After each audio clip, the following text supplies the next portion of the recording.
Bismillahirrahmanirrahim. Assalamualaikum warahmatullahi wabarakatuh. Innal hamdalillah nahmaduhu wa nasta'inuhu wa nastaghfiruh wa na'udzu billahi min syururi anfusina wa min sayyiati a'malina. May yahdihillahu fala mudhillalah wa may yudlil fala hadiyalah.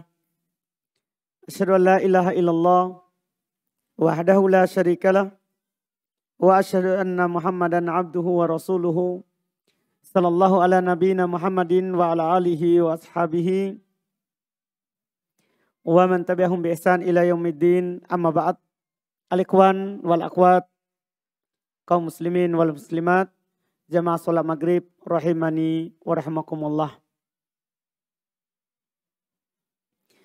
Alhamdulillah, tentunya kembali kita bersyukur kepada Allah Subhanahu wa taala yang telah memberikan nikmat kepada kita sampai di hari ini. Kita masih tetap melanjutkan kajian fikih matan Abi Syuja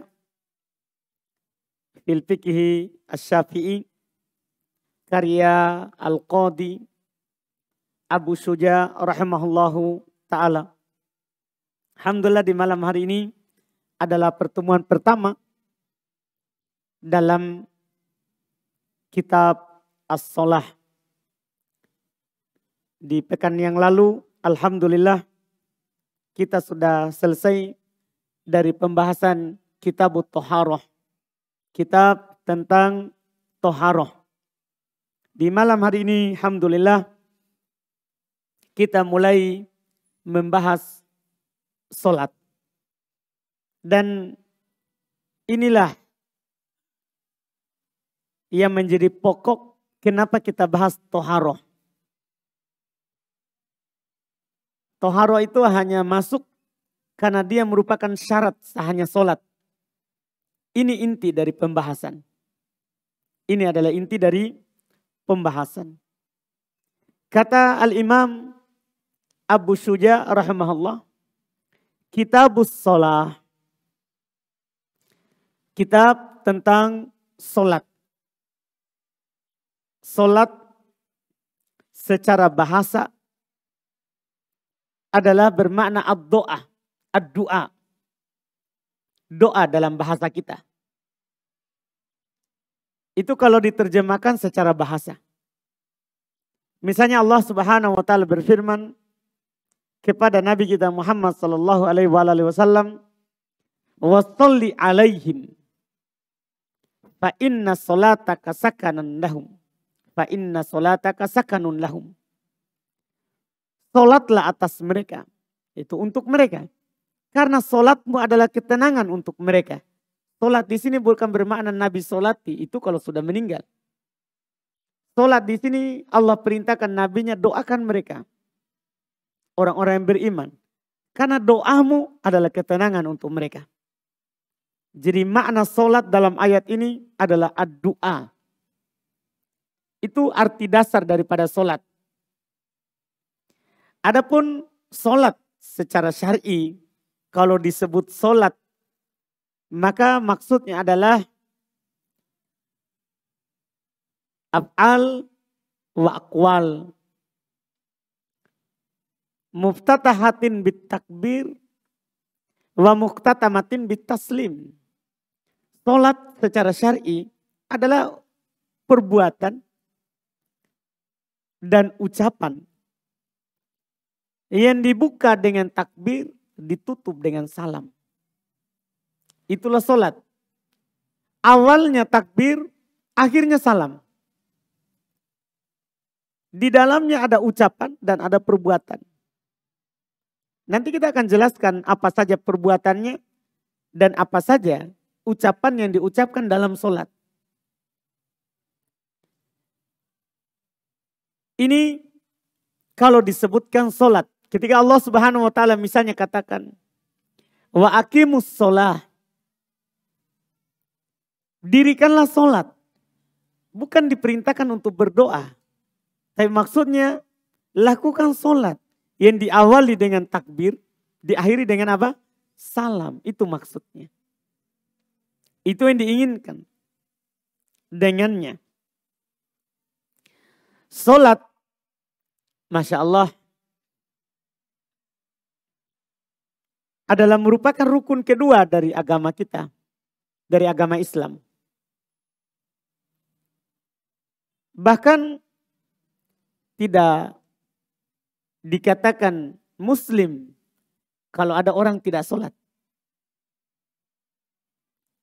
Karena sholat ini kewajibannya diwajibkan langsung dari atas langit. Tidak melalui Jibril. Sebagaimana yang kita maklumi bahwa Nabi kita Muhammad SAW di Isra Mi'rajkan. Beliau diperjalan malamkan dari Masjidil Haram Makkah ke Masjidil Aqsa. Setelah itu naik ke langit. Itu tentunya diwajibkan kepada Nabi Shallallahu Alaihi Wasallam langsung dari Allah Subhanahu Wa Taala di malam itu. Setelah Nabi SAW mendakwakan tauhid 10 tahun lamanya. Karena Nabi SAW ini sholat 5 waktu diwajibkan di Mekah. Nabi hanya sholat di Mekah 3 tahun. Artinya kan Nabi 13 tahun di Mekah. Ini turun kewajibannya sudah 10 tahun. Nabi diangkat menjadi Nabi dan Rasul baru diwajibkan sholat. Baru diwajibkan sholat 5 waktu. Langsung diwajibkan oleh Allah Subhanahu Wa Taala kepada nabinya, ya, di atas langit yang 7. Ini menunjukkan kedudukannya. Ini sholat. Rukun Islam yang kedua. Yang diperintahkan langsung oleh Allah Subhanahu Wa Taala dan penuh dalilnya dalam Al-Quran. Ayat mungkin sering kita dengar. Firman Allah Subhanahu Wa Taala, wa aqimus shalah. Dengan lafaz yang sangat banyak seperti itu. Dirikanlah sholat. Dan Nabi Shallallahu Alaihi Wasallam menjadikan sebagai tiangnya agama seorang. Yang mana agama dibangun di atasnya. Allah Subhanahu Wa Taala mewahyukan kepada Nabi Muhammad Shallallahu Alaihi Wasallam hadits yang sangat banyak. Di antaranya hadits Abdullah ibn Umar radhiyallahu taala anhu. Nabi SAW bersabda, Bunyal Islam ala khamsin. Islam dibangun di atas 5 perkara. Setelah Nabi menyebutkan syahadat, maka belum menyebutkan sholat. Sholat adalah pembeda Muslim dengan kafir. Pembeda antara Muslim dengan kafir. Allah Subhanahu Wa Taala berfirman, fa in tabu wa aqamus sholata wa atuz zakata fa ikwanukum fid din. Kalau mereka bertobat, setelah itu mendirikan sholat, mengeluarkan zakat, maka dia saudara kalian dalam agama. Artinya kalau tidak sholat, bukan saudara kita dalam agama. Bukan saudara seagama. Dan juga Nabi SAW bersabda, Al-ahadul ladzi bainana wa bainahum as-sholah. Perbedaan antara kita dan mereka orang kafir adalah sholat. Faman tarokaha faqad kafar. Siapa yang meninggalkannya maka sungguh dia telah kafir. Oleh karena itu sepakat ulama dalam seluruh madhab. Siapa yang meninggalkan sholat karena sengaja. Memang dia menentang kewajibannya. Kafir. Setinggi apapun keimanannya. Mau dia dirinya dia bilang dia sudah wali. Sudah tingkat apapun itu tingkatannya. Kalau dia meninggalkan sholat secara sengaja, kafir, tidak ada silang pendapat. Yang diperselisihkan kalau dia tinggalkan sholat karena malas, itu saja. Kalau ada seorang meninggalkan sholat karena malas sholat, ini sepakat kalau dia telah jatuh dalam dosa besar. Tapi apakah kafir atau tidak? Kalau mayoritas berpendapat belum kafir. Pemerintah memintanya untuk bertobat. Kalau dia bertobat, alhamdulillah diterima. Kalau tidak, dibunuh oleh pemerintah karena murtad. Karena murtad. Itu urusannya dari pemerintah. Bahkan sebagian ulama memandang kafir karena ini bermudahan dengan rukun Islam yang kedua. Dia bermudahan dengan rukun Islam yang kedua. Seperti Syekhul Islam Ibn Taimiyah rahimahullah, belum lebih condong kepada pendapat yang mengkafirkannya. Karena tidaklah dia malas melakukannya, kecuali pasti tidak ada keyakinan dari dalam hatinya bahwa itu adalah wajib baginya. Ini masalah bukan perkara kecil meninggalkannya. Ini hukumnya di dunia. Di akhirat, sholat ini adalah penentu amalan kita. Dari amalan-amalan Islam yang pernah kita lakukan. Iya. Dalam hadits Anas bin Malik radhiyallahu taala anhu, Nabi sallallahu alaihi wasallam beliau tegaskan, awwalu ma yuhasabu bihil abdu yaumal qiyamah as-shalah. Fa in sholahat sholaha sa'iru amali. Wa in fasadat fasada sa'iru amali. Kata Nabi kita Muhammad SAW, yang pertama nanti akan dihisap seorang hamba pada hari kiamat adalah sholat. Kalau baik sholatnya, akan baik seluruh amalannya. Tapi kalau rusak sholatnya, maka akan rusak seluruh amalannya. Ada sebagian orang kadang berkata, yang penting hati baik, sholat itu kan gampang. Ini bahaya. Kalau hati kita baik, kita bersedekah, kita berhaji, tapi tidak sholat, hancur semuanya. Kalau tidak ada sholat. Karena yang pertama sekali ditanya, lihat sholatnya. Lihat sholatnya. Itu terkait dengan hak Allah Subhanahu wa ta'ala. Ini hukum sholat. Hukum sholat. Setelah itu beliau berkata, as-sholawatul mafrudatu khamsun. Sholat yang diwajibkan itu cuma 5. Karena dalam hadis tentang Isra Mi'raj, ketika Nabi kita Muhammad sallallahu alaihi wasallam diperjalan malamkan dan dinaikkan ke langit, kewajiban awal yang diwajibkan adalah 50. Salat 50. Beliau turun dari Allah Subhanahu wa taala, ketika belum melewati Nabi Musa bertanya kepadanya, apa yang diwajibkan oleh Rabbmu kepada umatmu? Nabi bilang, sholat 50. Nabi Musa alaihissalam katakan, roji rabbak, kembali kepada Rabbmu, minta keringanan, umatmu tidak akan mampu, saya sudah coba. Nabi Musa sudah coba di orang Yahudi. Ibadah-ibadah besar. Mereka tidak mampu melakukannya, bahkan banyak yang diubah. Nabi kita Muhammad SAW kembali ke Rabbnya minta keringanan. Sampai pada ujungnya Allah Subhanahu wa ta'ala wajibkan 5.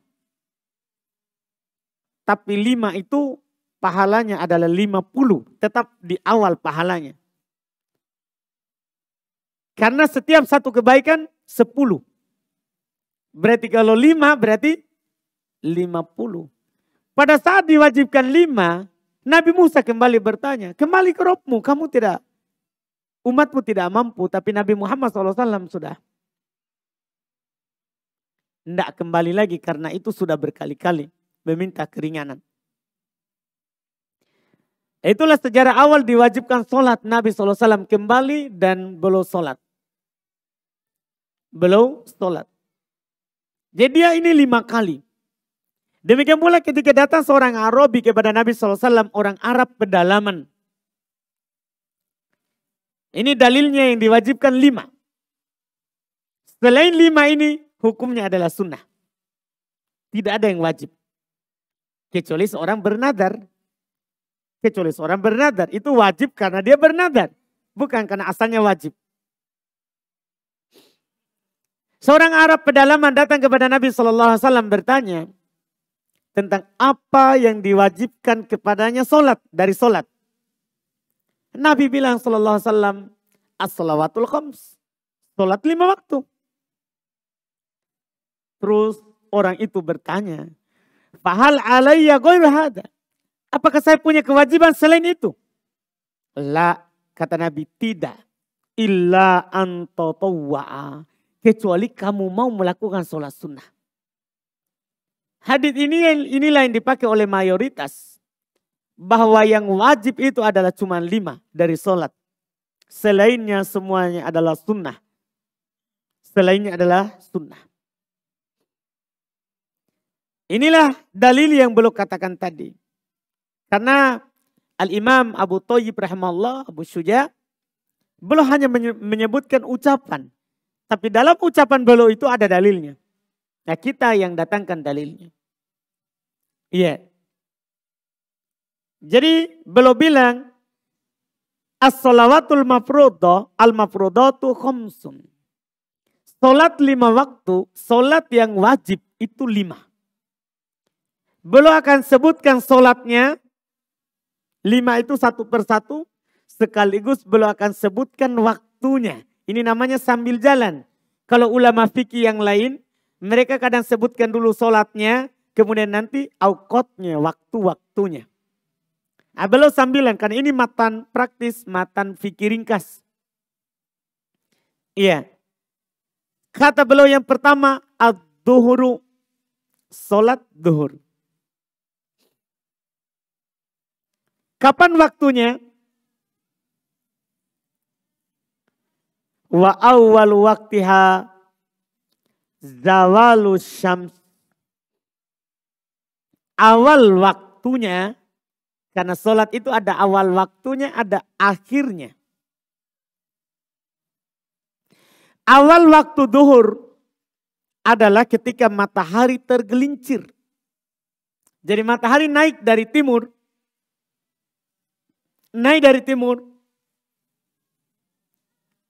Bayangan kita kalau matahari masih naik, baru naik itu panjang. Makin tinggi mataharinya, makin pendek bayangannya. Sampai nanti matahari pas di atas kepala kita, maka tidak ada bayangan di bawah. Itu waktu terlarang sholat. Waktu itu. Kita tidak punya bayangan, itu waktu terlarang. Tidak boleh sholat. Iya. Ketika sudah ada zawal, bayangan sedikit ke arah timur.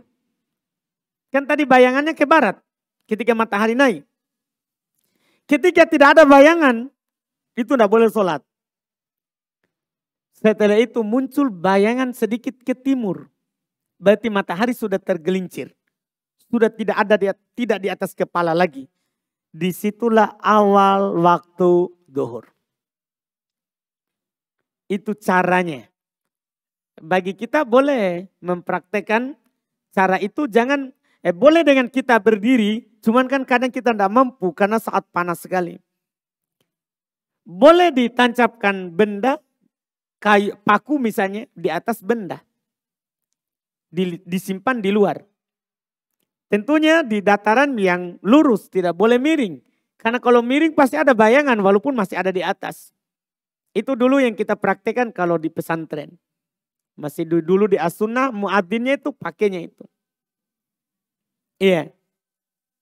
Kapan sudah ada bayangan sedikit ke timur, sudah zawal namanya, mataharinya tergelincir. Disitulah awal masuk waktu duhur. Situlah awalnya. Apa dalilnya kalau itu awalnya?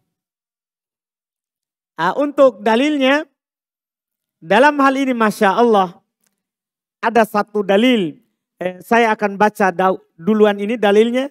Walaupun belum datang waktu maghrib, waktu isya, belum datang. Tapi masalahnya ini satu dalil. Sehingga nanti tinggal kita kembali pada hadis ini. Karena dalam waktu sholat itu Masya Allah. Allah yang menentukan waktunya. Di dalam Al-Quran Allah Subhanahu wa ta'ala katakan, inna sholata kanat alal mu'minina kitaban mauquta. Sungguh sholat itu adalah kewajiban atas orang-orang yang beriman di waktu yang sudah ditentukan. Allah Subhanahu wa ta'ala mengutus Jibril untuk mengajarkan kepada Nabi waktunya. Jadi ini waktu tidak bisa kita ubah-ubah. Jadi dalam hadits riwayat Imam Abu Dawud, At-Tirmidzi dan selainnya. Ya. Bahkan Al-Imam Al-Bukhari berkomentar terhadap hadits ini. Innahu asahhu syai'in fil mawaqit. Hadits ini adalah hadits yang paling sahih terkait dengan waktu. Ini pondasi dasar untuk menentukan waktu sholat. Hadits Jibril. Kenapa dinamakan hadits imamatu Jibril? Hadits Jibril imam. Jibril sengaja 2 hari turun mengimami Nabi. Untuk menunjukkan kepada Nabi waktu sholat. Anak akan baca semua, jangan langsung terjemah. Supaya nanti antum sudah tahu dalilnya. Kata Nabi SAW, Ammani Jibril alaihi salam. Ini di awalnya. Indal baiti marrotain. Jibril mengimami saya. Di Baitullahil Haram 2 kali. 2 kali. Fasollabi al-duhra. Maka Jibril solat mengimamiku solat duhur. Hina zalatis syams. Ini hari pertama. Jibril solat mengimamiku solat duhur. Ketika matahari tergelincir. Wakanat qadros syirok. Adalah sekadar tali sandal. Sekadar sandal ukurannya tergelincirnya. Ya, sandal kita. Itu kadarnya, yang penting ada bayangan ke timur. Wa sholla biyal asr. Dan beliau sholat mengimamiku di waktu asar. Ini nanti, tapi anak terjemah dulu. Akan datang nanti disebut oleh penulis. Inilah dalilnya. Jibril sholat mengimamiku di waktu asar. Hina kana dhilluhu mitlah.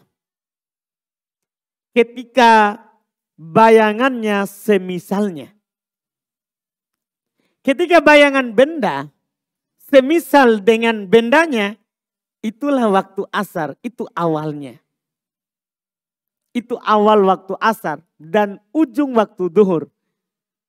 Karena kalau masuk waktu asar, keluar waktu duhur. Iya, ini nanti perlu kita tancapkan bendanya. Ya kan? Kemudian kita garis melingkar sesuai dengan panjang bendanya ini. Kapan bayangannya sudah menyentuh itu garis, berarti masuk waktu asar. Mungkin bisa dipahami? Itu cara mudah. Iya, alhamdulillah. Kemudian berikutnya, wa shalla biyal maghrib. Dan Jibril solat mengimamiku di solat maghrib. Hina aftaros so'im. Ketika orang berpuasa sudah berbuka. Kapan orang berpuasa berbuka? Idza wajabatis syams. Apabila mataharinya sudah terbenam. Yaitu bulatan matahari sudah hilang di atas permukaan laut. permukaan laut, bukan permukaan gunung. Misalnya kita di sini di Makassar mudah, kita pergi ke Pantai Losari misalnya. Ya. Kita lihat mataharinya kan tidak ada penghalang dengan gunung. Ya kan? Ketika bulatannya sudah hilang di atas permukaan laut, maka sudah berbuka orang berpuasa. Disitulah masuk waktu maghrib. Kapan adzan? Berarti orang berpuasa kan berbuka. Masuk maghrib. Ini adzannya orang bayar adzannya saat masuk waktu. Saat masuk waktu. Iya. Ini awalnya. Wa shalla biyal isya. Dan Jibril solat mengimamiku di waktu isya. Hina gobas syapaku. Ketika warna syapako.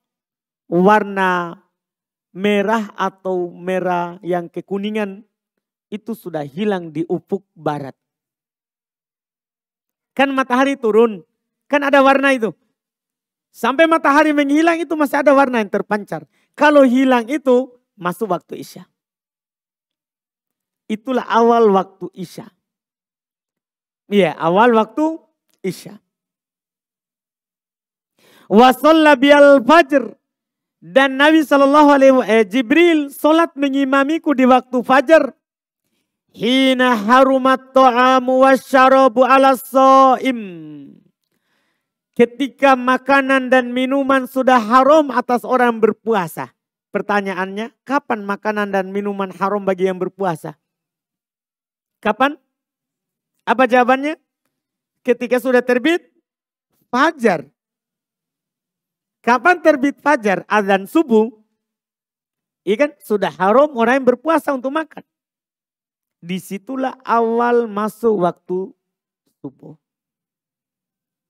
Iya. Ini hari pertama. Selesai. 5 waktu. Semuanya di awal waktu. Setelah itu kata Nabi, falam makanal godu. Tatkala besoknya. Besoknya. Sholat biad duhur. Perhatikan waktunya. Nah, Jibril sholat mengimamiku sholat duhur.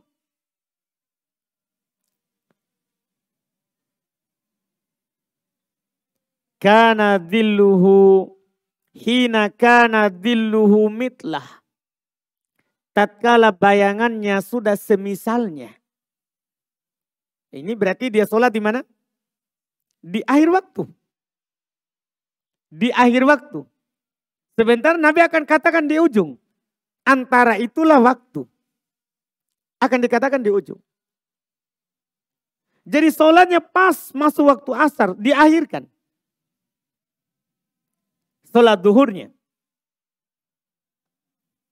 Wa sholla biyal asr. Dan Jibril sholat mengimamiku di waktu asar.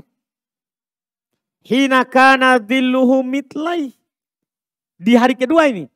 Ketika bayangannya 2 kali dari tingginya. Asalnya misalnya anggaplah tinggi bendanya 10 cm. Kalau sudah menjadi 10 bayangannya itu kan awal waktu asar. Akhir waktu duhur. Kalau sudah 2 kali berarti 20 panjangnya. Maka itulah sholat yang kedua. Setelah itu namanya waktu darurat. Karena waktu asar nanti terbagi 2. Ada waktu darurat, ada waktu boleh, waktu pilihan. Waktu pilihanlah ini. Mulai dari bayangan benda sama dengan bendanya. Sampai 2 kali lipatnya. Itu waktu pilihan sholat asar. Setelahnya itu waktu darurat. Bagi perempuan yang baru suci dari haid. Baru suci dari nifas. Laki-laki ya ketiduran. Itu sudah waktu darurat. Kita akan jelaskan nanti di ucapan penulis. Ini waktu sholat asar. Yang kedua. Wa sholla biyal maghrib. Hina abtaros so'im. Dan Nabi Jibril sholat mengimamiku maghrib. Sama ketika orang berpuasa berbuka. Karena waktu maghrib pendek. Jadi di satu waktu maghrib itu sekadar 3 rakaat sama 2 rakaat sebelumnya. Pendek waktu maghrib. Kenapa kita bilang sekadar 3 rakaat dengan 2 rakaat sebelumnya? Karena Nabi menganjurkan, nanti akan datang juga pembahasan kita. Nabi menganjurkan untuk sholat sunnah sebelum maghrib. Sebelum adzan. Sebelum apa? Qomat. Iya, bagi yang mau.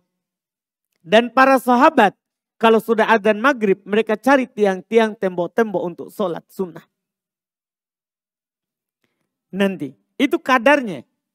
Jadi ketika orang berpuasa sudah berbuka, itu masih waktu maghrib. Jadi satu waktu saja Jibril turun, 2 hari di maghrib. Wa sholla bial isya. Kemudian Jibril sholat mengimamiku sholat isya. Ila thuluthil lailil awal, sampai 1/3 malam pertama. Jadi awalnya kan ketika warna di ufuk timur, ufuk barat sudah hilang. Kapan akhirnya? Ini waktu pilihan maksudnya. Sampai 1/3 malam pertama. Karena Nabi pernah akhirkan. Setelah itu namanya waktu darurat. Bagi orang-orang yang punya udzur. Bagi orang-orang yang punya udzur. Nanti kita akan jelaskan sampai ujungnya, daruratnya sampai subuh. Sampai subuh. Wa shalla bil fajr fa asfar, Masya Allah. Kemudian Jibril sholat mengimamiku di sholat subuh sampai terang. Tapi belum matahari belum naik di atas permukaan laut. Tapi sampai terang. Awal waktunya tadi pas orang sudah tidak boleh makan dan minum. Ini waktu kedua. Sampai terang. Summal tafata ilayya wa qala. Kemudian Jibril menengok kepadaku, kata Nabi SAW. Dan Jibril berkata, ini di hari kedua. Ya Muhammad, wahai Muhammad. Hada waktul anbiya'i min qablik. Wahai Muhammad, inilah waktu para nabi sebelummu. Wa ma al waktu ma baina hadainil waqtain. Waktu sholat itu antara 2 waktu tadi. Jadi waktu subuh di antara 2 waktu tadi. Mulai dari awal terbit fajar sampai terang. Ya. Makanya Nabi SAW kadang sholat subuh. Para sahabat keluar belum dia kenal sahabatnya, temannya. Karena gelap, tidak ada lampu dulu. Kadang juga mereka keluar, sudah mereka kenal temannya. Sudah mereka kenal temannya. Ini waktunya. Inilah antara 2 ini yang disebutkan tadi, itulah waktu. Nah, kita kembali ke atas. Dalil-dalil nanti ini yang dipakai.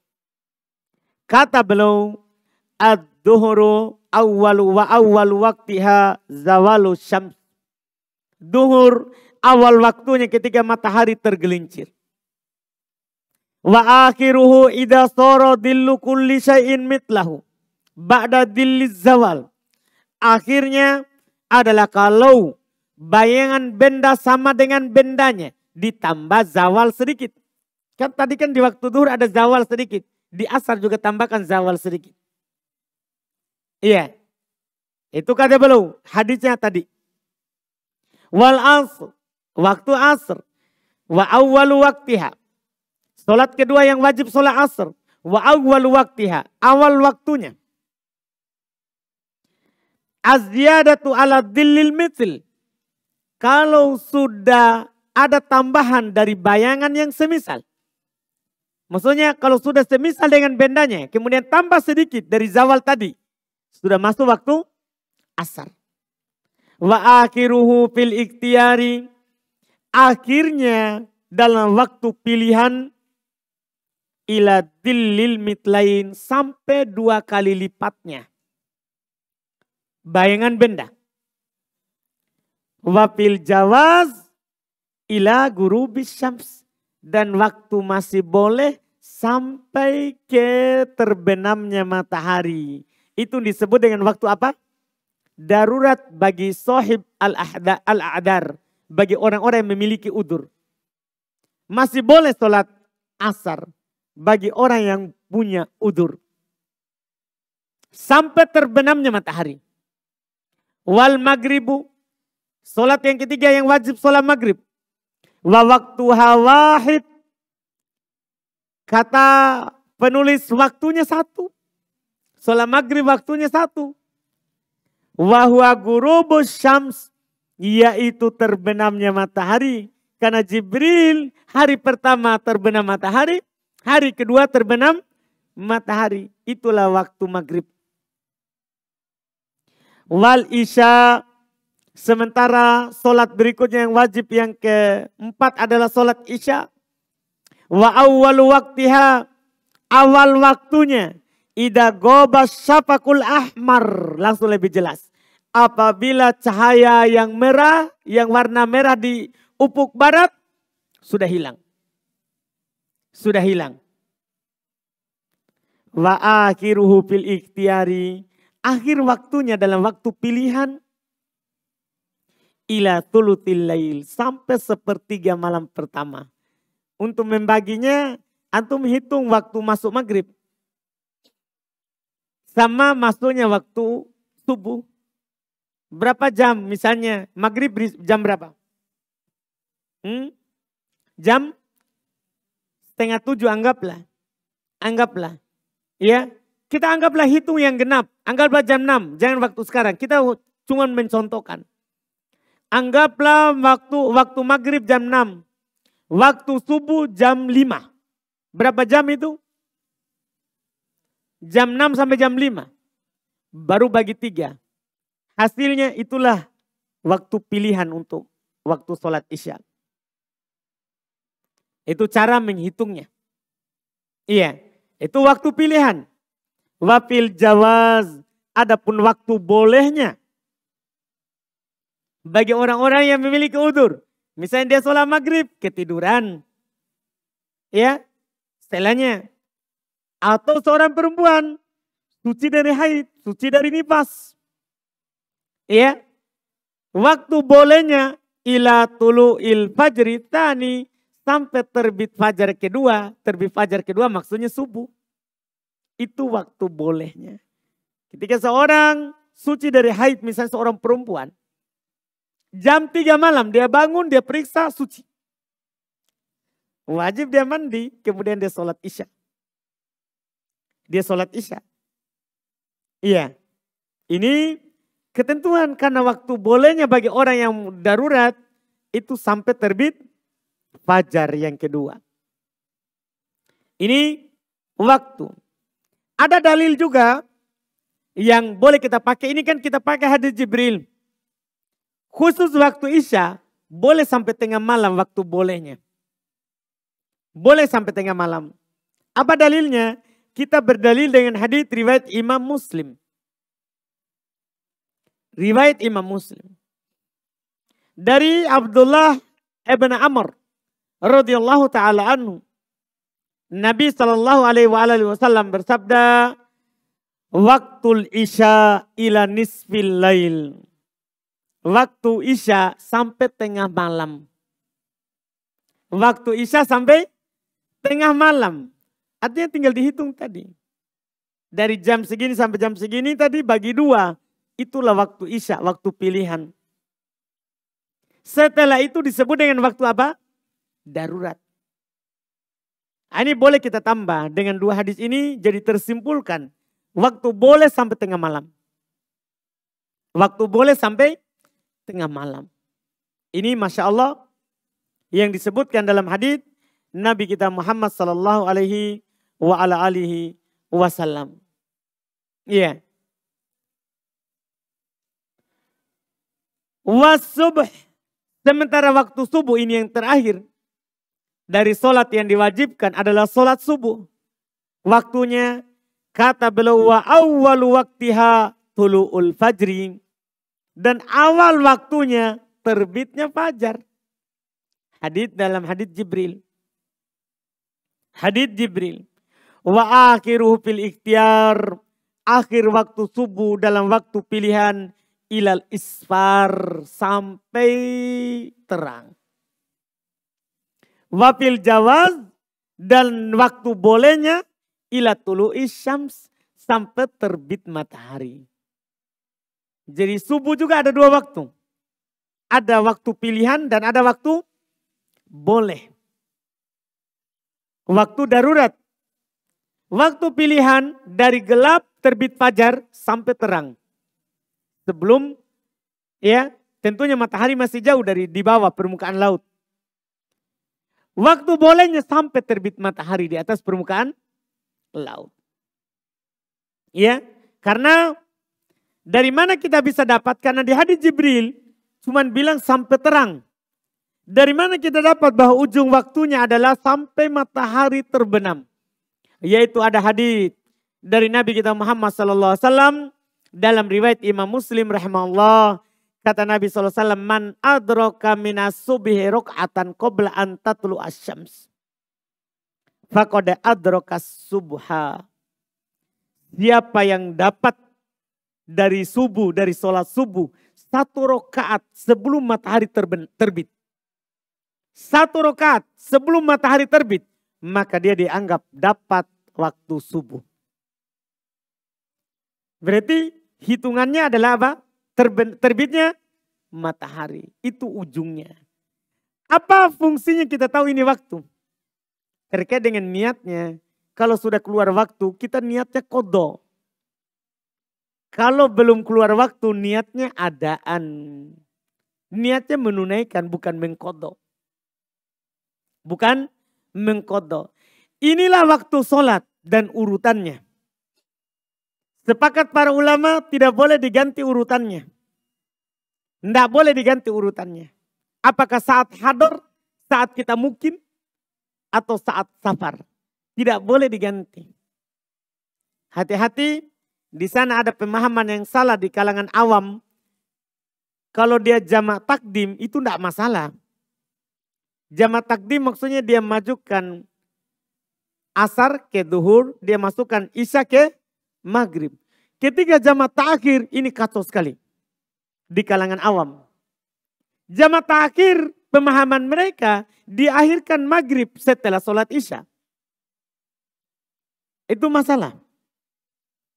Di awam. Hati-hati. Bahkan di kalangan orang belajar pun seperti itu. Ya, anak pernah umroh. Pembimbingnya orang dari Mesir. Dia pimpin sholat jamak maghrib isya. Ketika jamak terakhir, jadi isya dulu dia lakukan 2 rakaat. Setelah itu maghrib, setelahnya 3 rakaat. Kenapa bisa begitu? Nah, ini Syafi'iyah. Pak, Syafi'iyah sepakat. Sholat tidak boleh ditukar. Mau ditakdim atau ta'khir. Maksudnya kalau jamak takdim, kita majukan asar ke waktu duhur. Itu maksudnya. Bukan dimajukan sholatnya. Tapi waktunya. Ketika ditakhir, kita akhirkan duhur ke waktu asar. Tetap duhur dulu baru asar. Bukan dibalik.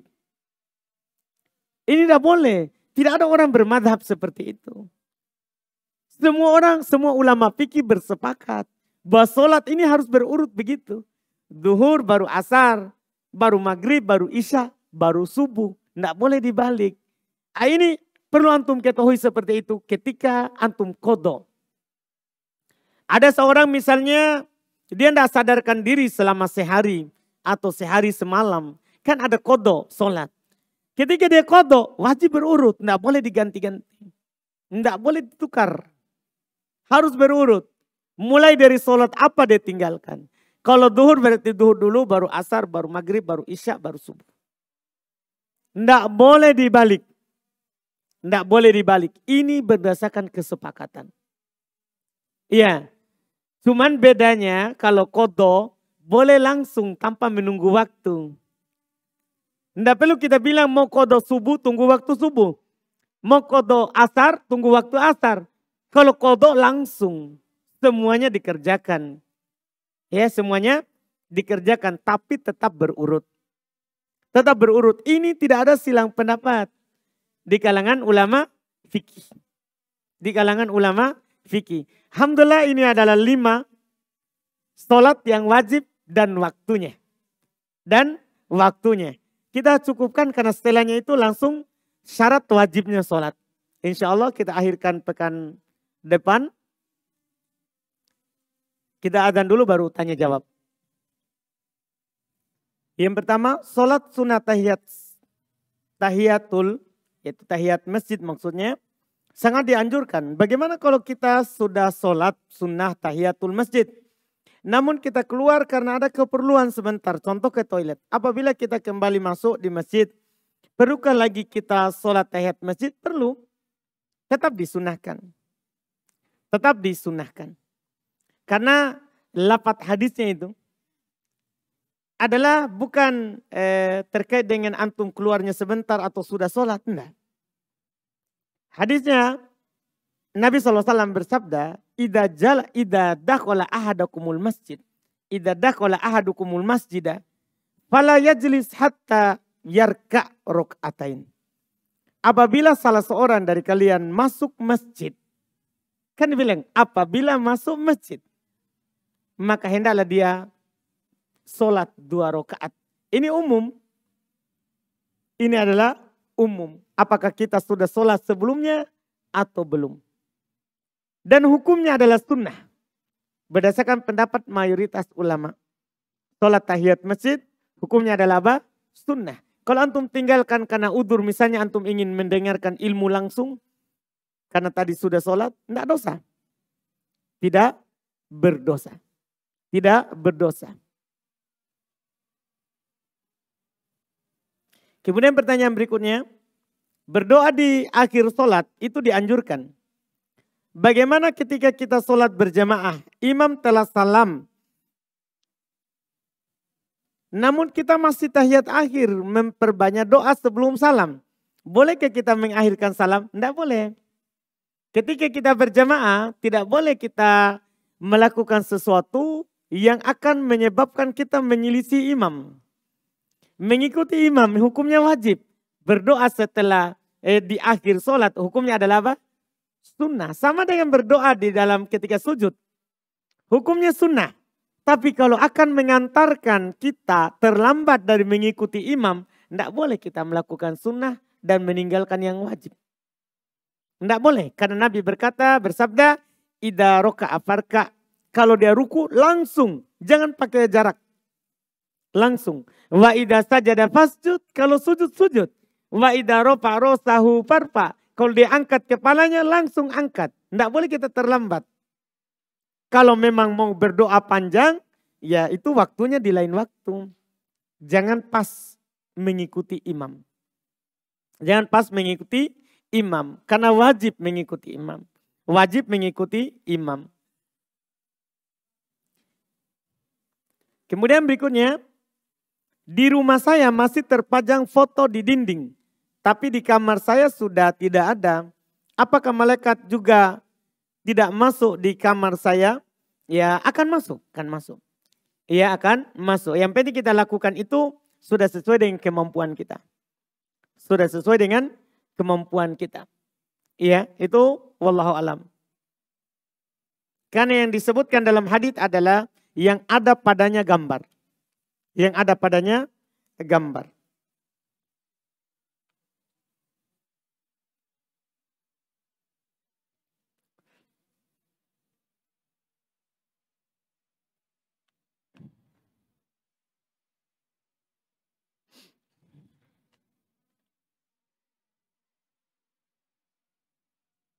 Ini ada pertanyaan.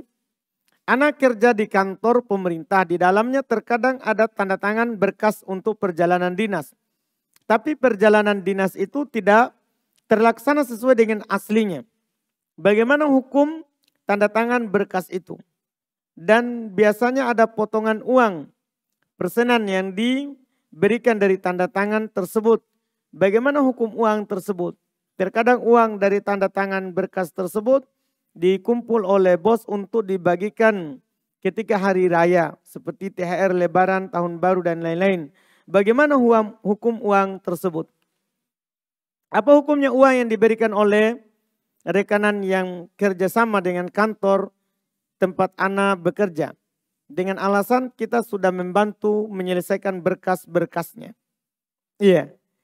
Untuk yang pertama itu masuk dalam uang syubhat kalau kita memang ya dikasih tapi tidak kerja. Kalau uang syubhat begitu, kita jangan makan. Kita kasih ke orang miskin atau kasih ke kebutuhan umum.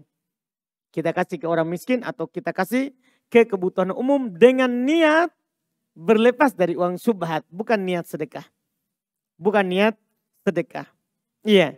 Kalau untuk pertanyaan kedua, itu dikhawatirkan sogok, kita jangan terima. Itu dikhawatirkan sogok, kita tidak boleh menerimanya.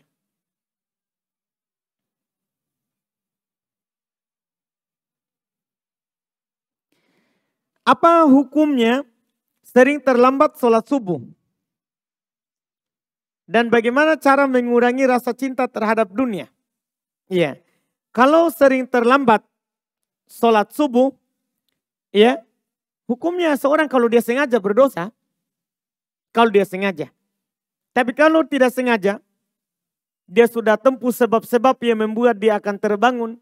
Dia sudah kasih tahu istrinya, kalau dia punya istri, kalau dia belum punya dia sudah pasang alarmnya, tapi alarmnya bangun tapi dia tidak terbangun. Sudah tempuh sebab-sebab, tapi dia tetap dikalahkan oleh ngantuknya. Tidak berdosa. Tidak berdosa. Tapi kalau dia sengaja, nah itu baru berdosa. Itu baru berdosa. Bagaimana cara mengurangi rasa cinta terhadap dunia? Iya, caranya adalah kita meyakini bahwa kita hidup di dunia ini sementara, bukan selamanya. Bukan selamanya. Harta kita adalah apa yang kita pakai, apa yang kita makan, dan apa yang kita sedekahkan. Sebagaimana dalam hadits Nabi SAW. Belum pernah membaca surat At-Takatsur. Surat At-Takatsur. Belum katakan yaqulu ibnu Adam mali mali mali. Berkata anak Adam hartaku hartaku hartaku. Itu yang dia pikirkan. Artinya hidupnya bagaimana dunianya banyak. Itu selalu dia bagaimana hartanya hartanya. Kata Nabi SAW, hal libni Adam min mal, ya, hal laka ya bani Adam min mal illa ma akalta fa'afnait wa ma labista fa'ablait wa ma tasaddaqta fa'amdoit. Tidakkah kamu punya dari harta wahai anak Adam, kecuali apa yang kamu makan, kamu habiskan. Apa yang kamu pakai, beli, antum pakai, usangkan. Bukan yang disimpan di lemari.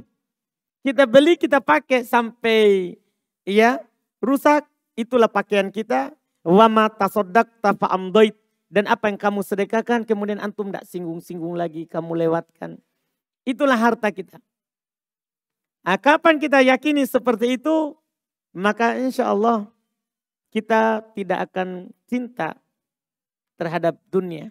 Lihat Nabi kita Muhammad SAW ketika belum keadaannya seperti itu. Belum pernah tidur di atas alas yang terbuat dari pelepah kurma. Datang Abdullah ibn Mas'ud radhiyallahu ta'ala anhu. Nabi bangun dari tidurnya. Dan sudah berbekas tempat tidurnya. Abdullah bin Mas'ud berkata, wahai Rasulullah, kalau kamu mau kami akan buatkan tikar yang lebih bagus. Supaya tidak sampai seperti itu. Di sana banyak para raja-raja yang mereka hidupnya mewah dengan dunia mereka. Kata Nabi SAW kepadanya, ma'ana wa dunia, ada apa saya dengan dunia ini? Ma'ana fid dunya illa karokibin istadalla tahta syajaratin thumma roha fatarokaha. Tidak lain saya di dunia ini seperti seorang yang lagi safar. Lagi berkendaraan. Lagi melakukan perjalanan. Dia istirahat di bawah pohon. kemudian dia merasa sudah cukup istirahatnya, pasti dia akan meninggalkan. Pasti dia akan meninggalkannya. Nah, kalau kita berpikir seperti itu, kita tidak akan cinta terhadap dunia. InsyaAllah ta'ala seperti yang Nabi SAW pikirkan. Itu wallahualam sedikit dari hadis Nabi kita Muhammad SAW terkait dengan hal tersebut.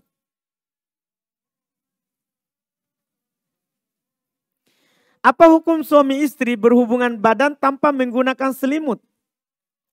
Apakah harus menggunakan selimut? Ya, kalau dalam kamar tak berdua, ya tidak ada masalah. Tidak ada harus menggunakan selimut. Kecuali lagi haid, baru pakai sarung. Kalau tidak lagi haid, bebas. Itu adalah kebun kita. Silakan bercocok tanam.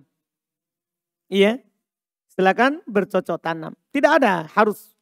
Nabi SAW mendatangi istrinya kadang pada saat haid tidak pakai apa-apa. Boleh. Tidak ada masalah. Kan boleh seorang suami melihat kepada kemaluan istrinya sebagaimana sebaliknya juga. Sebagaimana sebaliknya juga. Karena hal tersebut dihalalkan. Apa hukum seorang istri yang ketika marah sering minta cerai? Wah, ya, kasihan, jangan seperti itu. Banyak di sana orang mau punya suami, kita mau minta cerai. Iya. Kita kira gampang itu dapat suami. Susah dapat suami. Susah, enggak mudah. Betul enggak?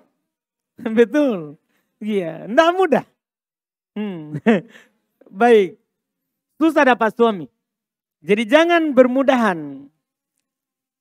Ya, untuk mau diceraikan. Kalau kita diceraikan, kita mau jadi istri keberapa? Sekarang sama suami itu kita istri pertama. Kalau kita diceraikan, mau jadi istri pertama susah. Iya kan? Kan kalau janda biasanya dijadikan yang kedua, jarang. Tapi kalau ada, tapi susah. Apalagi kita sudah sifat tak seperti ini. Orang berpikir lagi, jangan sampai sebentar minta lagi. Iya kan? Nah, ini masalah. Jangan bermudahan seperti itu. Jangan bermudahan seperti itu. Jangankan meminta cerai.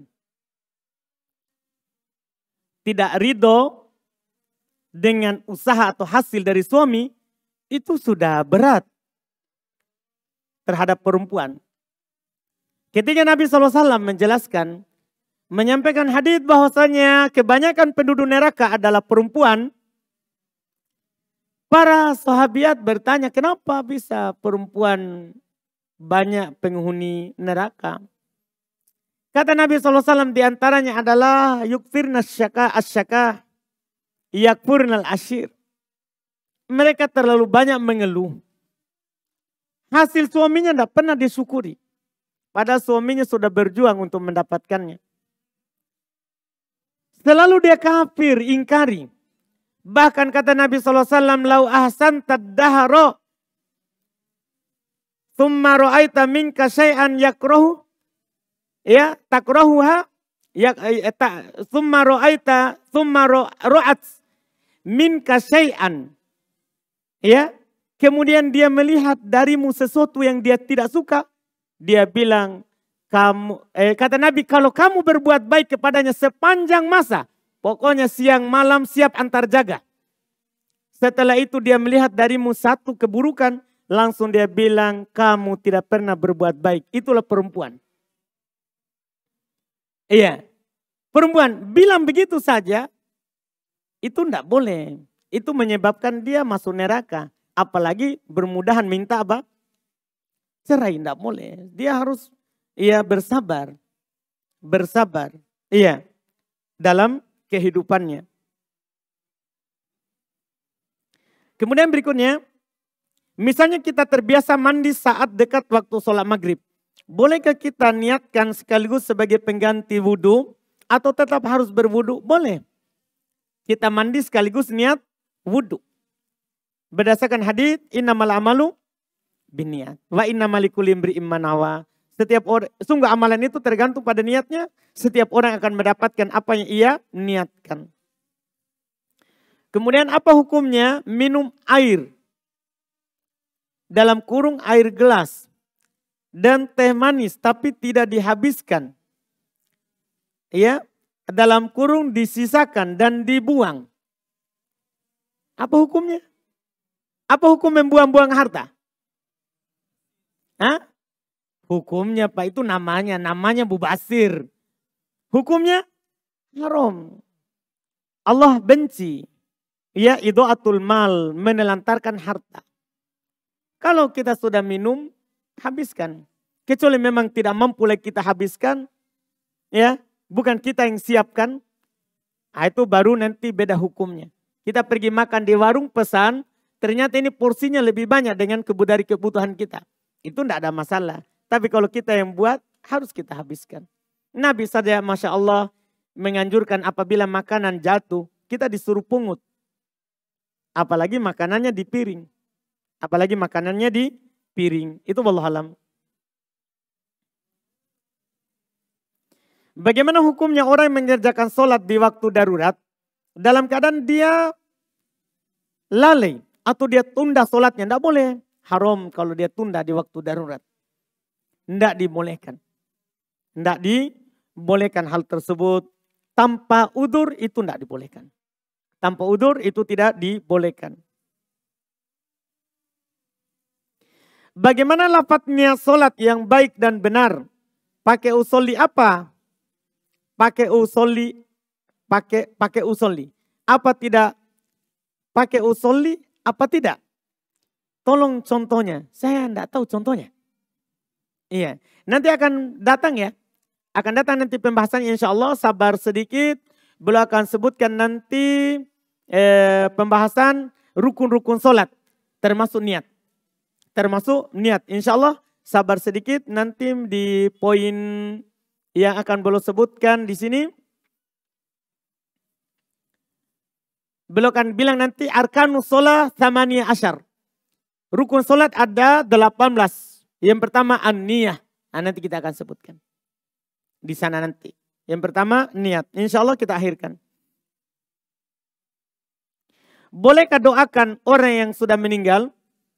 Yang benar pakai arwahi atau ruhi? Tolong penjelasannya. Kalau pertama, bolehkah mendoakan orang yang sudah meninggal? Boleh. Boleh mendoakan orang yang sudah meninggal. Boleh. Tidak ada silang pendapat dalam hal tersebut. Terus yang terakhir ini pakai arwahi atau ruhi. Enggak tahu. Apa maksudnya arwahi atau ruhi? Tidak tahu.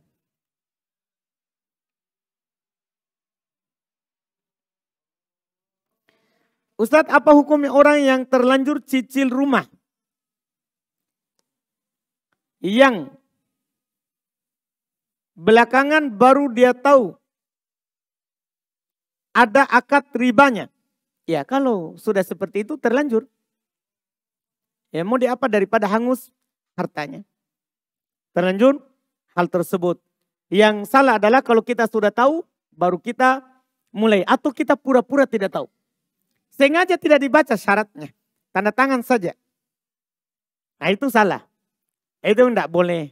Allah Subhanahu wa taala berfirman, "Faman ja'ahu mau'izatun min rabbih fantaha falahu ma salaf wa amruhu ilallah." Siapa yang datang kepadanya nasihat yang mendalam dari Rabb-nya kemudian dia berhenti, baginya apa yang telah lewat. Wa amruhu ilallah, perkaranya kembali kepada Allah. Itu kalau kita lakukan tidak tahu.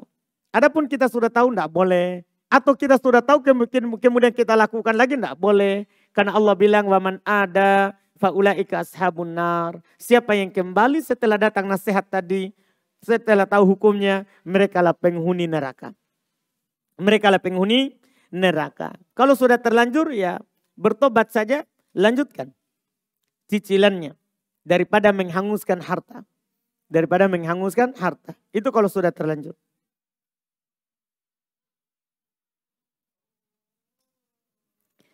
Yang mana yang lebih utama, yang dipakai lafaz istighfar 3 kali atau takbir 3 kali setelah salam. Semuanya dipakai. Semuanya dipakai. Itu kan zikir-zikir setelah sholat. Nabi SAW kalau setelah sholat baru bertakbir 3 kali. Allahu Akbar, Allahu Akbar, Allahu Akbar. Belum jaharkan.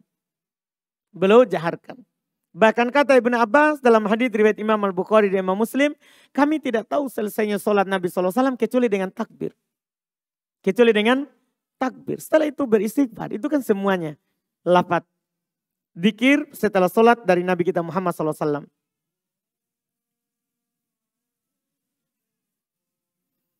Bagaimana tata cara sholat yang dilakukan ketika perang sedang berkecamuk? Akan datang nanti sholat ketika saat perang. Pembahasannya. Ya, caranya nanti akan dijelaskan. Tergantung musuhnya di mana. Kalau musuhnya di belakang kiblat, beda caranya. Kalau musuhnya di sana, kita sholat ke sini. Beda cara sholatnya. Kalau musuhnya di depan kiblat, beda cara sholatnya. Beda cara sholatnya. Akan datang nanti insya Allah.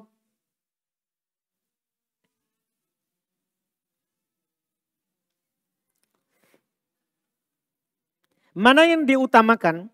Sholat tahiyat masjid atau sholat sunnah sebelum wajib? Karena waktu wajib sudah mau adzan. Sudah mau adzan. Bisa digabungkan.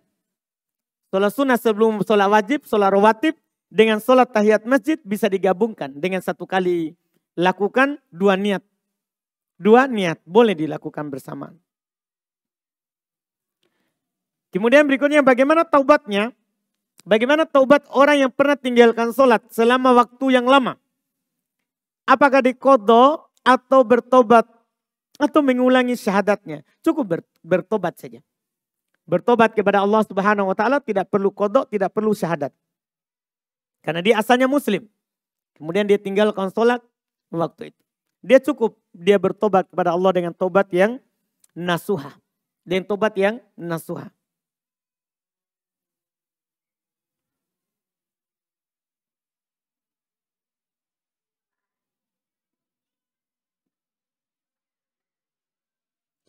Saat kita hendak menuju tempat kajian di masjid, di waktu maghrib, tapi karena terlambat, masih ada 10 atau 15 menit waktu maghrib. Apakah sholat maghrib yang 3 rakaat bisa dikosor menjadi 2 rakaat? Tidak bisa, 1 kali pendapat. Tidak, sholat maghrib tidak ada dikosor, tidak. Saat mukim dan saat safar. Sholat maghrib tidak ada kosornya. Saat mukim dan saat apa? Safar. Tidak ada. Iya. Kita lakukan saja. Sholat maghribnya 3 rakaat. Apa yang dilakukan makmum saat imam membaca surat setelah Al-Fatihah?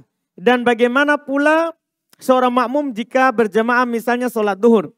Apakah membaca Al-Fatihah dan surat atau ayat sendiri atau cuman diam saja?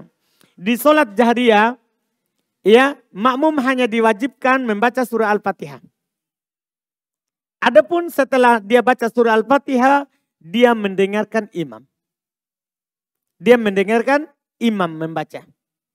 Karena perintah umum. Wa idza quri'al Qur'an fastami'u lahu. Dan apabila dibacakan Al-Quran maka dengarkan. Kecuali Al-Fatihah. Karena Nabi bilang la taqra'u illa bi ummil kitab. Jangan baca kecuali Al-Fatihah. Adapun di sholat sirriyah, sholat duhur, sholat asar, kita baca Al-Fatihah dan baca surat setelah Al-Fatihah. Kita baca Al-Fatihah dan baca surat setelah Al-Fatihah. Tidak diam saja. Baik, pertanyaan berikutnya. Ada seorang ikhwan yang ingin mengajak ta'aruf. Tapi belum berbeda manhaj dengan anak. Belum menikah saja belum sudah melarang untuk tidak terlalu sering ikut kajiannya.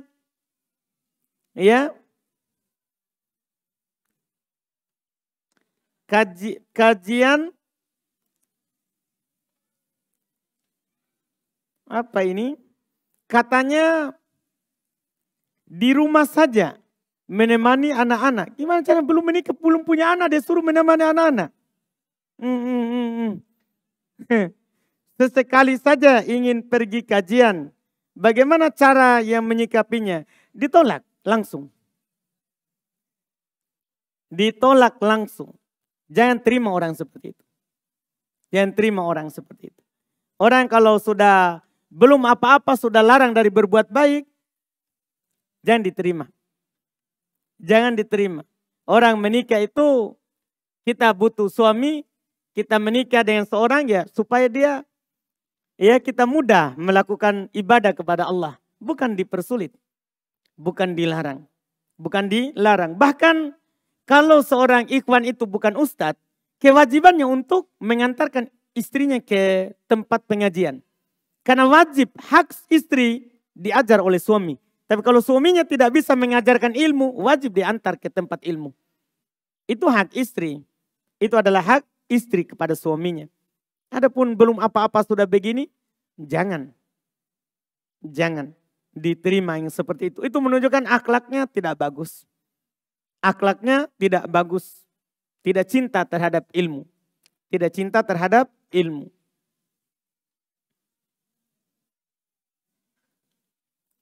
Ada seorang saudara menceritakan bahwa dia bermimpi melihat saya duduk sendirian di dalam masjid yang indah dan cantik.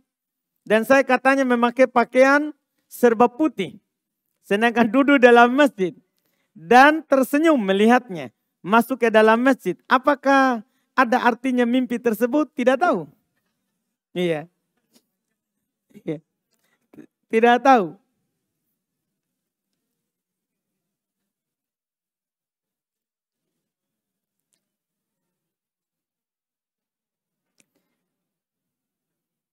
Karena mimpi itu tidak harus semuanya ada artinya. Tidak harus semuanya ada artinya. Jadi tidak perlu kita tanyakan artinya. Kan disebutkan oleh Imam Ibnul Qayyim rahimallahu ta'ala, mimpi itu ada 3. Ada dari syaitan, ada dari Allah, ada dari bunga tidur. Ciri-cirinya dari syaitan kalau kita tidak baca ayat kursi sebelum tidur. Itu dari syaitan. Dari Allah kalau kita baca ayat kursi dan kita tidak hayalkan sebelum tidur. Bunga tidur kalau kita sudah hayalkan. Sebelum tidur kita hayalkan menikah. Dalam tidur menikah. Bunga tidur. Bunga tidur. Jadi tidak harus ada artinya. Tidak perlu kita setiap mimpi tanya. Setiap mimpi tanya. Iya, tidak perlu begitu.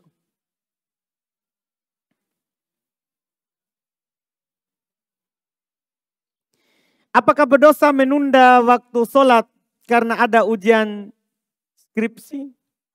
Wallahualam, tergantung keadaan kita. Iya, agak sulit. Iya. Terus kita ini laki-laki atau perempuan? Itu dilihat. Mudarat yang ditimbulkan setelahnya. Kalau kita bisa minta izin untuk sholat sejenak, alhamdulillah. Kalau tidak bisa maka dilihat apa hasilnya kalau kita keluar sholat. Kalau kita tidak akan lulus selama-lamanya gara-gara itu, ikuti saja. Dosanya dia yang melarang. Dosanya dia yang menahan.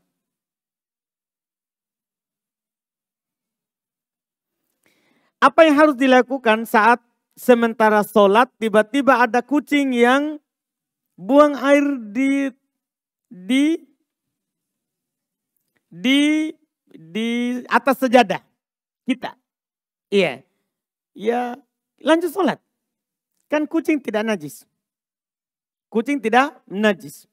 Airnya, kencingnya tidak najis juga karena dia susah. Kan dia termasuk minat tawafin. Alaikum kata Nabi. Termasuk yang berkeliling di sekitar kita. Yang berkeliling di sekitar kita. Kalau kita bisa usir supaya tidak repot terkait dengan sejadahnya, tidak ada masalah. Boleh kita usir saat kita sholat. Ini kemudian pertanyaan berikutnya. Saya baru memakai niqab. Beberapa kali saat dalam perjalanan dan safar mendapati masjid tanpa hijab. Ikhwan dan akhwat. Bagaimana hukumnya menggunakan niqab saat sholat jika kondisi sudah tidak pandemi biidnillah. Karena tidak boleh menutup wajah tapi kondisi masjid tanpa hijab. Wajib kita memang tutup. Karena wajib kita buka wajah ketika tidak ada laki-laki yang bukan mahram. Itu wajib kita buka. Tapi kalau ada laki-laki yang bukan mahram yang akan melihat, maka wajib kita lindungi aurat. Wajib melindungi aurat. Itu yang wajib. Itu boleh walaupun tidak ada pandemi seperti ini.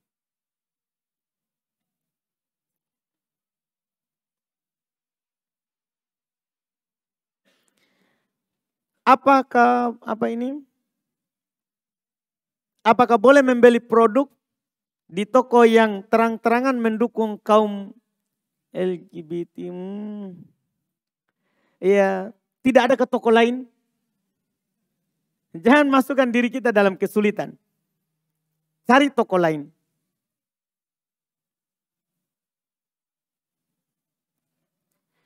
Ustadz, bagaimana posisi jari telunjuk saat kita selesai membaca doa tahiyat, tapi imam belum selesai? Kan kita masih berdoa. Kalau imam belum selesai, kita doa saja. Kan sebelum salam itu dianjurkan banyak berdoa. Selama kita berdoa, selama itu kita menunjuk. Selama itu kita menunjuk. Itu yang dilakukan. Apakah boleh memakai tas yang terbuat dari kulit babi? Tidak boleh. Karena tas itu kulit babi, dia tidak berubah dengan cara disamak. Dia tidak berubah dengan cara disamak. Tidak boleh kita pakai. Karena itu najis. Karena itu adalah najis. Iya. Bolehkah menjadikan aplikasi sebagai patokan waktu sholat? Karena waktu sholat di aplikasi sama dengan waktu adzan sholat yang ada di masjid. Boleh saja sebagai tanda saja, tapi tidak dikatakan itu sunnah pakai itu. Boleh sebagai pembantu saja. Sama dengan waktu sepanjang masa, seharusnya kan kita lihat matahari. Tapi waktu sepanjang masa itu boleh sebagai pendukung. Sebagai pendukung, kalau kita tidak bisa lihat matahari. Apakah sholat Jumat bisa diganti dengan sholat duhur? Kenapa kita ganti? Harus disebutkan alasannya. Apakah karena kita sakit tidak bisa ke masjid? Ya kan? Atau kita lagi musafir? Ya kan? Atau kita sebagai seorang perempuan? Itu kan harus dijelaskan. Siapa ini kita yang mau ganti? Dan kenapa kita mau ganti dengan sholat duhur? Siapa yang punya pertanyaan? Ayo mengaku. Supaya ditahu. Oh, dari akhwat. Baiklah. Oh, kalau begitu akhwat ya. Kalau akhwat boleh. Kan dia tidak wajib sholat Jumat. Iya, akhwat tidak wajib sholat Jumat. Pertanyaan berikutnya. Jika si istri orang yang baik, patuh kepada suaminya, suami ridho padanya jika meninggal, suami ridho padanya jika meninggal masuk ke surga. Bagaimana jika yang duluan meninggal adalah suaminya? Apakah jika meninggal istrinya nanti tetap masuk ke surga? Apa yang menghalangi kita? Tidak ada yang menghalangi seorang masuk surga. Bahkan kita bisa melihat Asia. Siapa itu Asia? Istrinya Firaun. Suaminya terlaknat. Ya, masuk neraka. Diperlihatkan neraka di pagi dan siang, sore. Tapi istrinya surga. Tidak ada orang yang bisa menghalangi orang lain untuk masuk surga. Apalagi yang sudah disebutkan dia taat suami. Cuman qadarullah suaminya meninggal duluan. Kalau dia tidak menikah, suaminya masuk surga, dia juga masuk surga. Tidak menikah setelahnya, maka dia akan sama suaminya di dalam surga. Karena seorang di surga itu istrinya di dunia akan menjadi istrinya di surga. Istrinya di surga kalau sama-sama taat. Kalau sama-sama taat. Kemudian berikutnya, bagaimana hukumnya jika kita bernadar puasa dengan niat sesuatu yang salah. Seperti bernadar puasa selama 1 pekan jika diterima bekerja di kantor pembiayaan. Iya. Selama nadar taat, kita bernadar puasa wajib.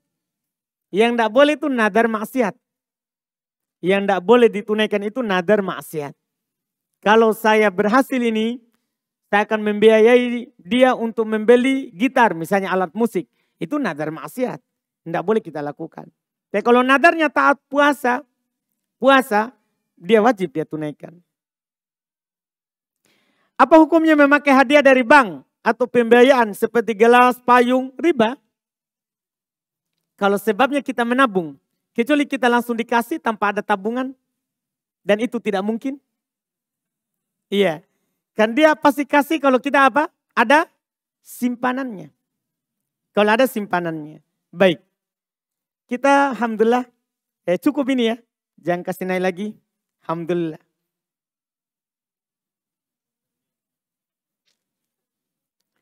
Bagaimana hukum jasa badal haji atau umroh untuk orang yang sudah meninggal? Membayar sejumlah uang kepada yang akan mengumrohkan atau menghajikan. Boleh dengan syarat dia sudah pernah haji atau dia sudah pernah umroh. Tidak apa-apa, boleh haji badal. Boleh haji badal, tidak ada masalah, boleh hal tersebut.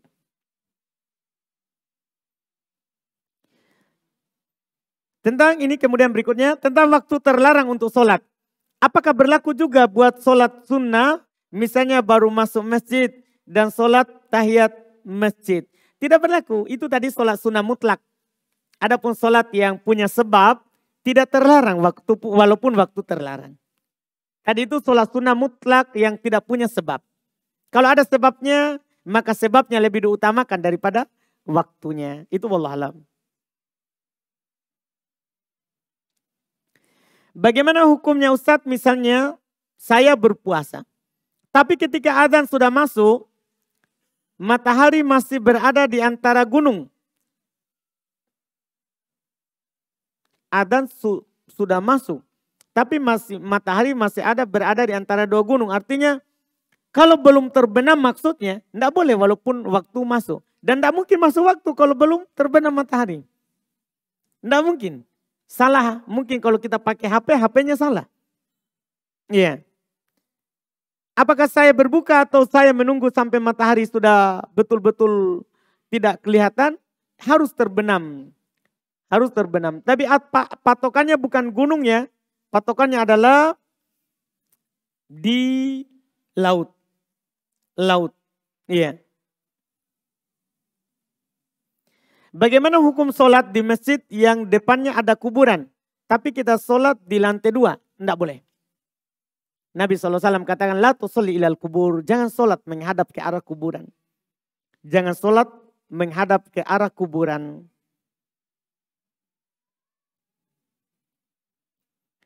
Bagaimana hukum seorang muslim berucap, mari kita berdoa sesuai dengan agama dan keyakinan kita masing-masing? Tidak boleh. Itu berarti mengakui keyakinan masing-masing. Ya, tidak usah kita ucapkan hal-hal yang seperti itu. Kemudian pertanyaan berikutnya, saat hendak safar, mendekati waktu duhur, apakah sudah benar kita ikut sholat duhur berjamaah dengan orang mukim? Setelah salam kita mundur kemudian iqamat dan sholat asar, yang mana lebih afdol, 2 rakaat atau 4 rakaat? Kita kan berarti belum safar. Yang wajib kita lakukan adalah sholat sempurna. Ikut imam, sholat duhur, terus sholat asar 4. Qashar itu kan berlaku kalau kita sudah safar. Adapun kita belum keluar dari kampung, masih sholatnya sempurna. Sholatnya sempurna, tapi sudah boleh jamak. Sudah boleh jamak. Sudah boleh kita sholat jamak seperti yang tadi kita bilang.